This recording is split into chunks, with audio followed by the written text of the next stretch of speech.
रहा है, मोह माया में भटक रहा है, इसे उलझन में अटक रहा है, मोह माया में भटक रहा है, इसे उलझन में अटक रहा है, बिता दिया बेमोल ये जीवन, बिता दिया बेमोल ये जीवन, दुनिया की कल कल में जीवन बीत रहा पल पल में, जीवन बीत रहा पल पल में, किसे पता है कौन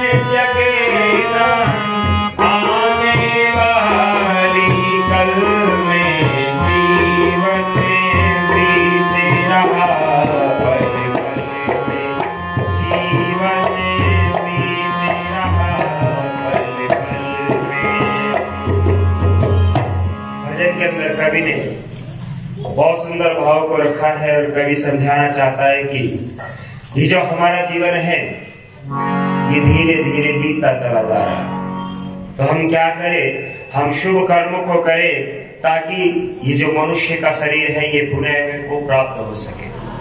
परंतु आज हम शुभ कर्म करने के लिए तैयार नहीं है। आज तो हम चाहते हैं कि शुभ कर्मों का फल मिल जाए, बस शुभ कर्म ना करने पड़े। और विद्वान ने कहा कि आज के मनुष्य की क्या हालत हो गई है, तो लिखते फलम धर्मस्य चेच्छन्ति धर्म नेच्छन्ति मानवा और फलम पापस्य नेच्छन्ति पापम कुर्वन्ति यत्न। आज का मनुष्य पुण्य तो चाहता है, सुख तो चाहता है, परंतु जो सुख का मूल है धर्म, उस धर्म के कार्य को करने के लिए तैयार नहीं है। और पाप के फल दुख को चाहता नहीं है और पाप पूरे प्रयत्न के साथ करता है। एक घटना आती है महाभारत की। एक ब्राह्मण युधिष्ठिर जी महाराज के पास पहुंचता है, कहता है कि महाराज मुझे दान चाहिए। तो युधिष्ठिर जी महाराज कह देते हैं कि महाराज दान कल मिलेगा, कल सुबह आना। और जब कल सुबह के लिए कह दिया तो वो ब्राह्मण उदास होकर के वापस जाने लगता है। और वापस जाता है तो भीम देखते हैं कि ब्राह्मण कुछ उदास लग रहे हैं। और ब्राह्मण वो होता है जो सुख में और दुख में एक समान भाव से रहता है, परंतु ये कुछ दुखी दिखाई दे रहे हैं। तो उनसे पूछते हैं कि महाराज क्या बात है, आप दुखी क्यों? आप एक ब्राह्मण हैं और ब्राह्मण तो ईश्वर का विश्वास ही होता है, ईश्वर पर विश्वास रखता है, जो सुख में खुश नहीं होता और दुख में दुखी नहीं होता है। परंतु आप दुखी हो रहे हैं, क्या कारण है? तो ब्राह्मण कहता है कि महाराज मैं युधिष्ठिर जी महाराज के पास दान की इच्छा से आया था और उन्होंने कह दिया कि दान कल दूंगा, और कल तो कभी आती नहीं। मैं कल आऊं तो शायद फिर कह दे कि दान कल दूंगा। तो भीम कहते हैं कि महाराज ठहरिए, मैं अभी आपको दान दिलवाऊंगा। तो ब्राह्मण कहते हैं कि महाराज जब महाराज ने स्वयं मना कर दी है तो आप दान कैसे दिलवाएंगे? तो भीम कहते हैं कि महाराज आप उदास ना हो, आप ईश्वर भक्त हैं और ईश्वर भक्त कभी उदास नहीं होता है। और बहुत सुंदर भीम समझाते हैं कि प्रभु परिजिने का अटल विश्वास होते नहीं है वो जग में उदास, होते नहीं है वो जग में उदास। प्रभु परिजिने का अटल विश्वास होते नहीं है वो जग में उदास।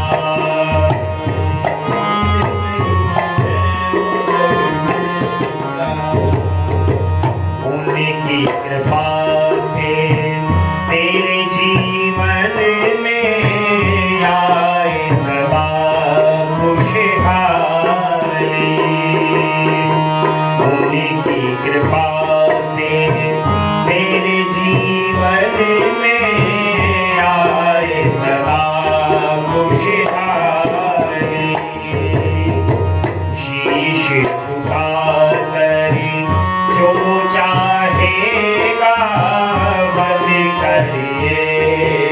सवारी, पूरी होगी तेरी शुभ आस, होते नहीं है वो जग में उदास, होते नहीं है वो जग में उदास। प्रभु पर जीवेगा अटल विश्वास, होते नहीं है वो जग में उदास।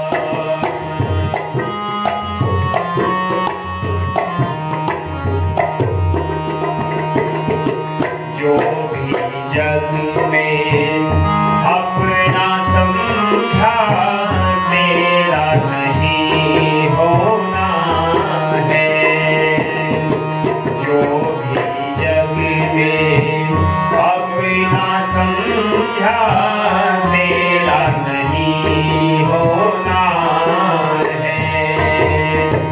काले चक्र में हो जाएगा दिल का हर कोना है, कुछ दिन का है तेरा निवास, होते नहीं है वो जग में उदास, होते नहीं है वो जग में उदास। प्रभु पर जीवेगा अटल विश्वास, होते नहीं है वो जग में उदास।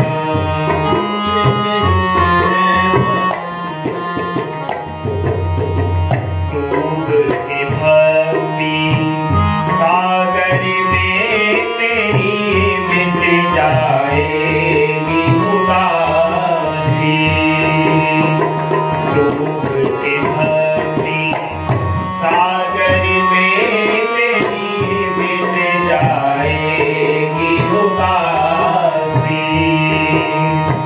प्यास बुझा ले सदियों से है आत्मा तेरी प्यासी, जीवन मेरा हो मधुमास, होते नहीं है वो जग में उदास, होते नहीं है वो जग में उदास। प्रभु पर जीवेगा अटल विश्वास, होते नहीं है वो जग में उदास।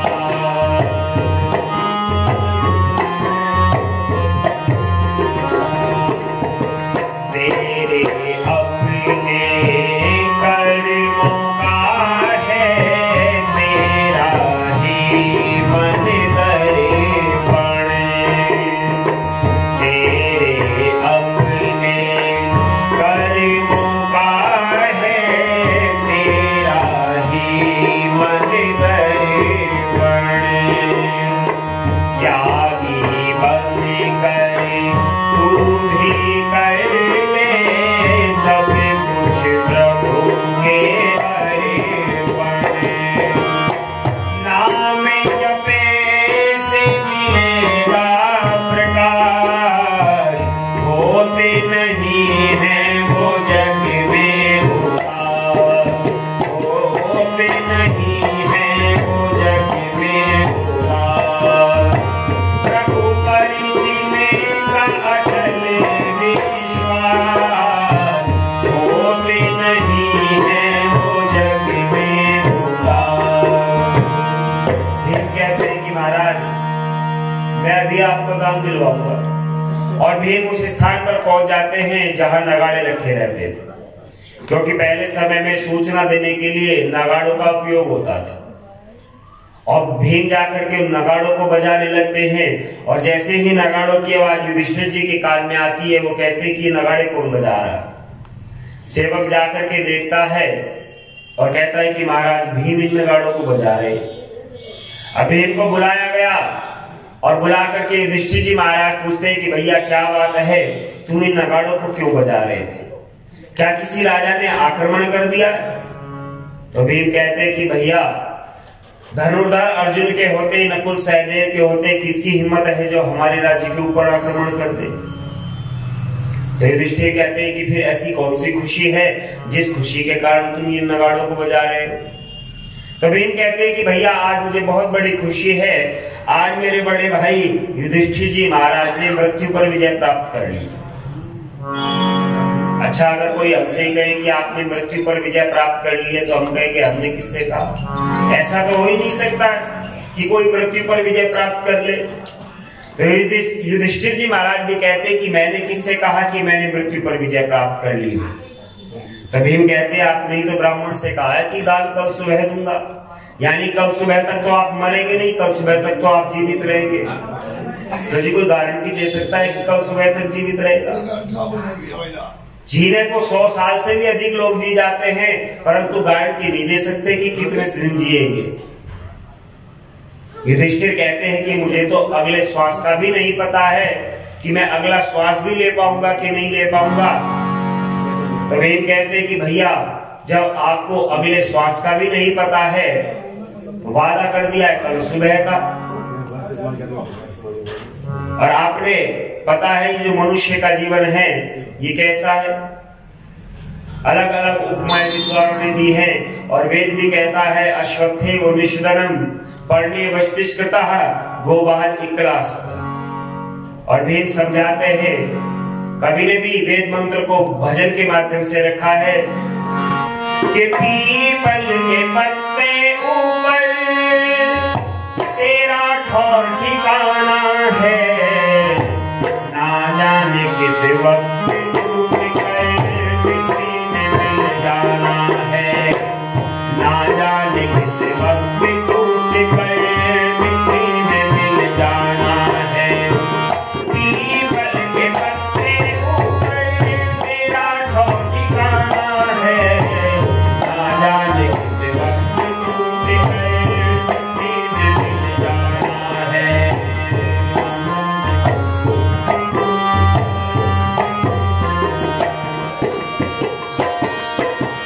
पका हुआ खरबूजा जैसे स्वयं छोड़ दे डाली को, ऐसे ही तुम छोड़ के जाना इस दुनिया वाली को।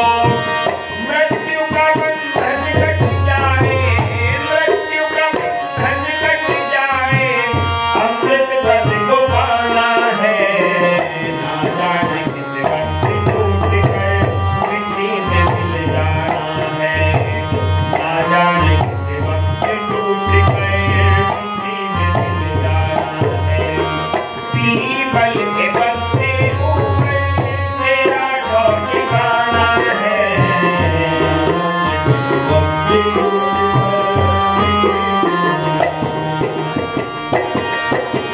उत्तम मध्यम मध्यम आशिको परमेश्वर ढीला कर दे, व्रत नियमों के परिपालन से जीवन में खुशियां भर दे। हो जाए अपराध रहित नर, हो जाए अपराध रहित नर, जीवन शुभ बनाना है, ना जाने किस वक्त टूट कर मिट्टी में मिल जाना है, ना जाने किस वक्त टूट कर मिट्टी में मिल जाना है। पीपल के पत्ते ऊपर तेरा ठौर ठिकाना है,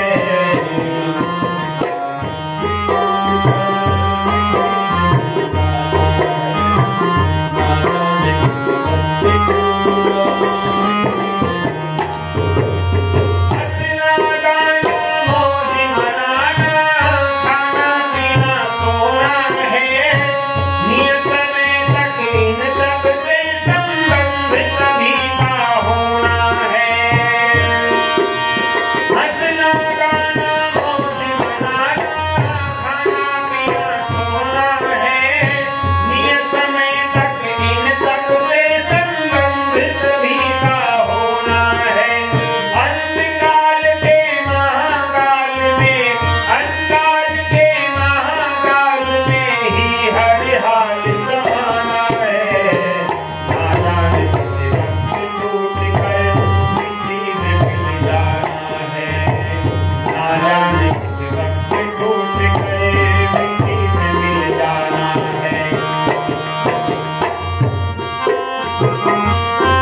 शरीर को छोड़ करके जाना पड़ेगा। और कहते हैं जैसे मेघ की छाया, दुष्टों की प्रीति और पका हुआ अन्न, जवानी और धन, ये चीजें ज्यादा समय तक भोगने के लिए नहीं होती, थोड़े समय के लिए भोग के लिए प्राप्त होती है और फिर छूट जाती है। परंतु एक वस्तु ऐसी है जो कभी मनुष्य का साथ नहीं छोड़ती, और वो क्या है? वो है धर्माचरण। जैसे समुद्र पार करने वाले मनुष्य के लिए जहाज की आवश्यकता होती है, वैसे ही स्वर्ग जाने वाले व्यक्ति के लिए धर्माचरण ही एक जहाज है, दूसरा कोई नहीं। इसीलिए हम धर्म का पालन करें, धर्म के कार्यों को करें, पुण्य के कार्यों को करें। और आपने पुण्य के कार्य को छोड़ करके उसको कल पर टाल दिया। कल किसने देखा है? और आजकल हम भी ज्यादातर यही करते क्यों जी? जब कथा का, जब यज्ञ का या कोई शुभ कर्म करने का मन के अंदर संकल्प आता है तो क्या करते थे? सबसे पहले मुहूर्त निकलवाते कि पंडित जी मुहूर्त निकाल दो। अच्छा, भगवान का नाम लेने के लिए भी मुहूर्त की आवश्यकता पड़ेगी। बुरे से बुरे समय में लोग भगवान का नाम लेते हैं तो उस दुख को सहन करने की शक्ति उनको प्राप्त होती है, परंतु हम भगवान का नाम लेने के लिए भी मुहूर्त निकलवाते हैं। और जब गलत काम करने का संकल्प आता है तब मुहूर्त नहीं निकलवाते। तब मुहूर्त निकलवाया करो ना जब पड़ोसी के साथ लड़ाई का मन बने कि पंडित जी जरा मुहूर्त निकालना, लड़ाई का, सिर मेरा फूटे गया पड़ोसी का। अगर मुहूर्त निकलवाए तो शायद लड़ाई टल जाए, परंतु लड़ाई के लिए कोई मुहूर्त नहीं निकलवाता है, और भगवान का नाम लेने के लिए, उसका भजन करने के लिए मुहूर्त निकलवाते हैं।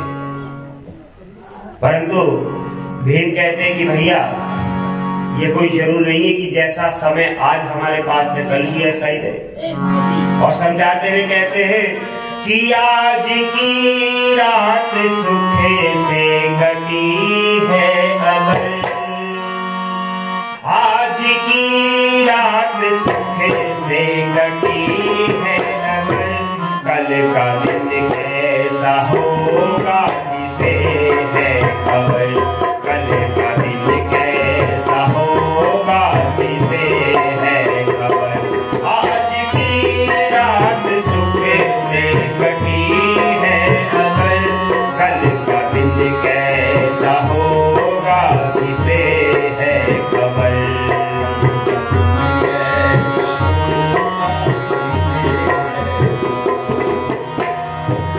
आज डोली से आंगन में उतरी दुल्हन,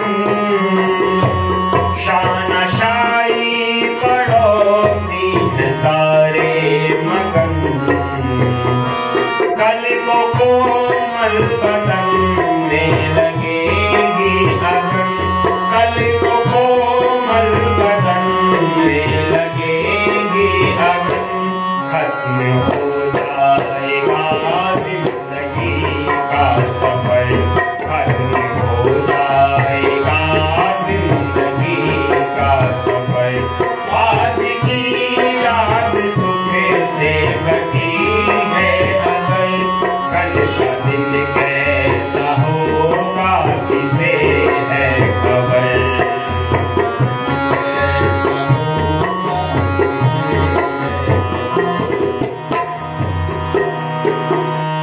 आज गलियों में आंगन में थी एक लहर, सज रहा था दुल्हन की तरह से शहर,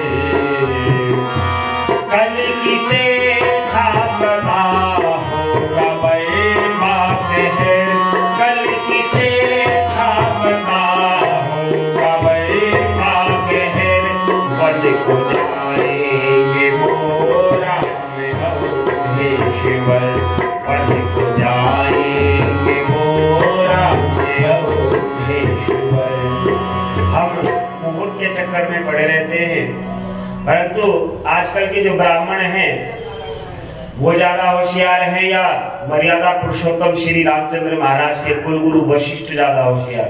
क्यों जी? वो ज्यादा होशियार, चारों वेदों के प्रकांड विद्वान। और जो चारों वेदों का प्रकांड विद्वान होने के बाद में एक मुहूर्त निकालते हैं, काहे का? मर्यादा पुरुषोत्तम श्री रामचंद्र महाराज को राज्याभिषेक का। परंतु राज्याभिषेक होता है क्या? वन को जाना पड़ता है। अगर हम मुहूर्तों के चक्कर में पड़ेंगे तो शुभ कार्य करने का जो हमारे पास समय है वो समय निकलता जाएगा, वो समय व्यतीत होता चला जाएगा। इसीलिए विद्वानों ने कहा है शुभस्य कार्य शीघ्रम, हम शुभ कर्मों को शीघ्र अतिशीघ्र करें। और चाणक्य जी महाराज तो यहाँ तक लिखते हैं कि जब शुभ कर्म करने का संकल्प मन में आए तो विचार करना चाहिए कि मृत्यु ने हमारे बालों को पकड़ा है, पता नहीं कब खींच करके लेकर के चली जाए। और जब पाप कर्म करने का मन के अंदर संकल्प हो तब सोचना चाहिए हजारों वर्ष जीना है, कर लेंगे आराम से, परंतु व्यक्ति इसका उल्टा करता है। बुरे काम हम जल्दी करना चाहते हैं और शुभ कर्मों को हम टालते चले जाते हैं। परंतु विद्वान ने कहा है कि हम शुभ कर्मों को करते हुए अपने इस मनुष्य जीवन को सफल बनाने का प्रयास करें।